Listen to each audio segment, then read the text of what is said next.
Welcome to lesson number 4. In this lesson, we're gonna go through a few simple steps to make your stage performance all the more powerful. Let's get going.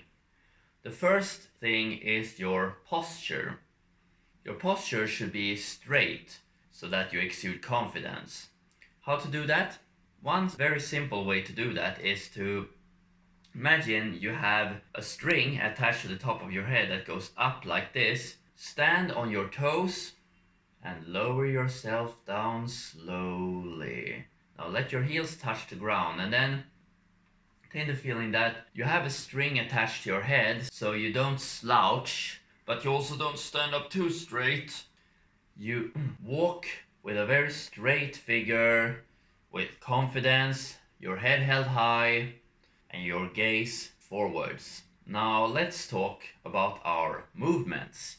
Movements are important, but you should not be a dancing monkey and you should not be a stiff.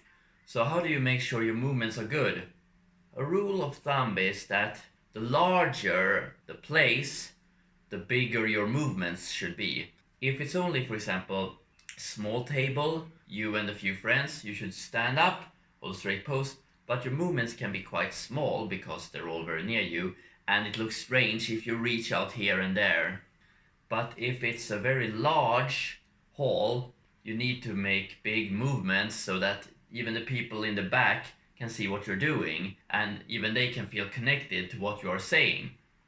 As a rule of thumb, it's better to do a little too much than a little too little. Don't think too much about it, just do what feels natural. If you usually are a bit stiff, try to be a bit more loose and it should all work out really well. And then of course, as you move around in the room, you need to remember to keep your eye contact with the audience. How do you keep eye contact then? It's not like you need to have direct eye contact with everyone. You can't really have that. And also having only eye contact with one person can be a bit creepy and off-putting. So what you want to do is you want to change your eye contact maybe every 3 to 5 seconds. So first you maybe look at the table over there, not just one person, you look at the whole group of people over there, and then you can move back a bit, look at people at the back, and sometimes if there are people sitting very far back, you can also use your hand and point so they feel that you see them. Let your eye gaze over there, maybe 1, 2, 3, and 1, 2, 3, 1, 2, 3, 1, 2, 3.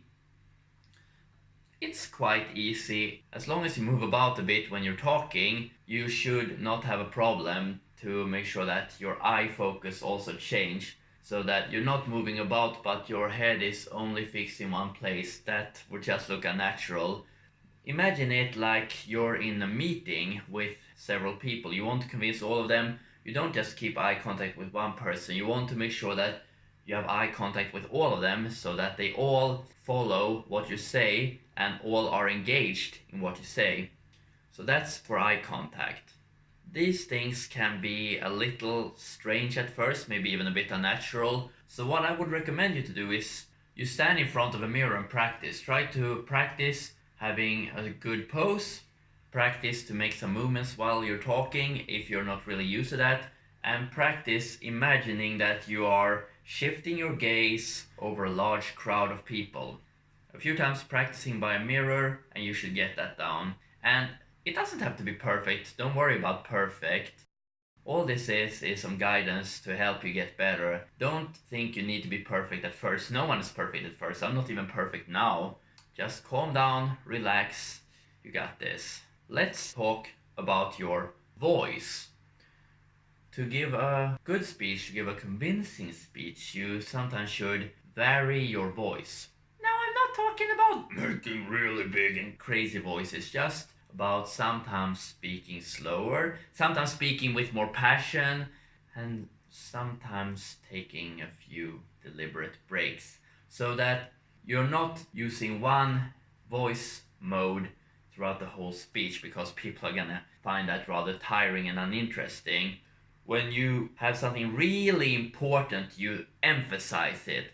Sometimes when you want to talk about something fun, you can even laugh a little bit about it. And sometimes just make sure that you sound relaxed enough that people know that you enjoy what you're doing. To drive home certain points, I would also advise you to take deliberate pauses during your speech. That way, people will hang on to what you're going to say next because they will anticipate it in a way they would not do if you just keep talking all the time. Vary your voice, your tonality, and also remember to take some pauses at times, not long, maybe not even 1 second, but enough to make people anticipate what you're going to say next. So please go practice that now, and you are almost ready to get up on stage and kill it. Next lesson, we're going to talk about the number one reason people don't go on stage, namely stage fright, and how you're going to beat that and even use that. I'll see you then.